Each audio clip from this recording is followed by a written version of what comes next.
Hey guys, I'm going to show you how to assemble the miniature customizable tic-tac-toe file we have.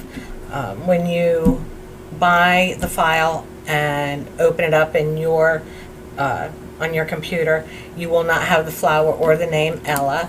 All you'll have is the tic-tac-toe underneath it, so you can customize the top however you like. I've done one for my granddaughter Ella. And then I have another set here I just cut for my grandson, Rylan. So I'm just going to show you how quick they are to put together. Each one comes with 5 O's and 5 X's. So you can cut them out and paint them as you want.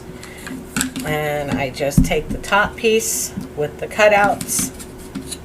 And I take you don't need much.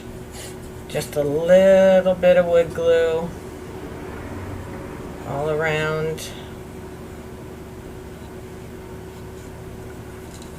And here I was a little messy and got it on the edge, so I'm going to wipe that off right away. And once I have the glue on, just lay it down on the top of the backing board.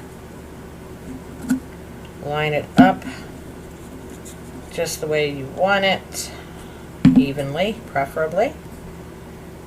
And with the wood glue I'm using, I only need to clamp it for just a couple minutes.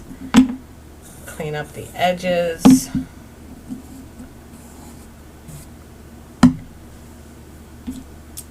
And this wood glue dries clear, so even if you miss a little bit, it's not a big deal. You can also use 3M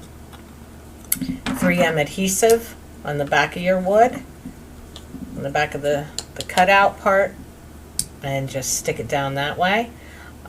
I prefer wood glue. If you do have a mess inside here like I do, you can take a Q-tip or even just a silicone tool and wipe it out, or at least smooth it out a little bit. Like I said, this glue dries clear, so it's no big deal. I just get out what I can.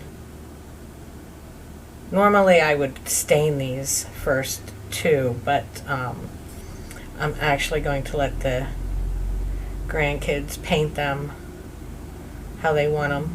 So I didn't stain or anything. I'm just going to do it like that, put it together like this, and then they can paint it as they want it.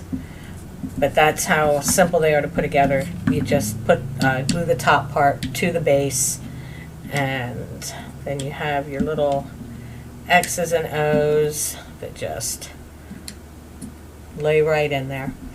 So if you have any questions, let me know in the comments. I'll answer them as soon as I can.